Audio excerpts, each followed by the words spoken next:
So what does it cost to take your family to Florida for a vacation? That varies a lot by what you want to do and how you want to get there.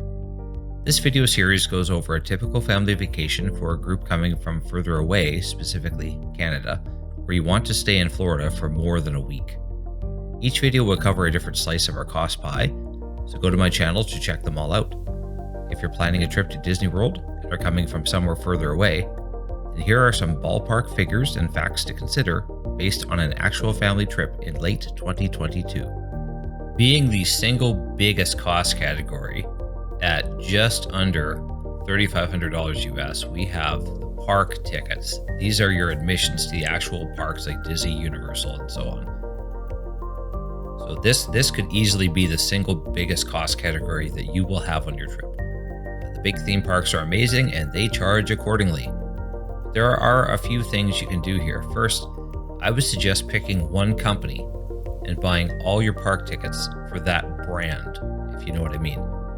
The more days of tickets you buy, the lower the average daily price becomes. So if you only buy a couple of tickets from Disney, and then you go and buy a couple more tickets from Universal Studios, and then you get another ticket from SeaWorld, you'll likely be paying full price for every single visit you do, or very close to full price.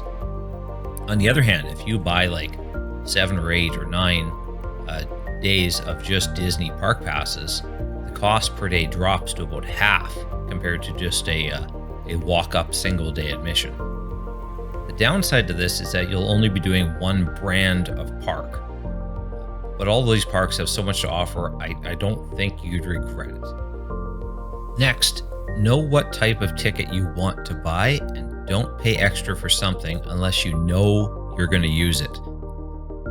For example, park hopping passes allow you to leave one park and go to another park on the same day and only use up one admission for that day. But moving from park to park takes time, and the park hopper option, that ticket is more money. So unless you know for sure that you want to spend time every day moving your crew to another location, you may want to skip this extra cost. We used what was called a sports option for our Disney tickets, which was a normal 1 park per day ticket with no park hopping.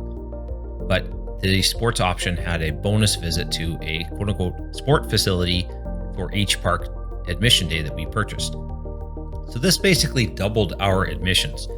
So we bought 9 park days for Disney with the sport option. So we got 9 additional visits to Disney's mini golf courses, their water parks, or regular golf courses. I don't golf, but that is an option for you. Yes, this option costs a bit more, but we knew that we wanted to try the water parks, and this ended up being the cheapest way of doing that. Another tip for saving some money on park tickets is checking out some third-party sellers of tickets. Undercover Tourist is a good example of another travel site that specializes in selling these park tickets. They gave us a bundled deal with our Disney tickets to give us a cheaper rental car if we bought the tickets through Undercover Tourist. So it is possible and legit to buy tickets through third-party sellers instead of buying them directly from Disney or directly from Universal. So we used Undercover Tourist, and it worked out just fine. But I would caution you against using a shady site which doesn't have a lot of people endorsing them. So if you want to play it safe, book your tickets directly with the company, whether it be SeaWorld, Disney, Universal. But if you want to check with the deals, like I said, I used Undercover Tourist and it worked out well. Their service was good. We had no problems at all. So doesn't hurt to look. Go check them out. They're not a sponsor. I just used them and it actually worked, so I have no problem giving them a nod. And that's about all we're going to do for the category of park admissions.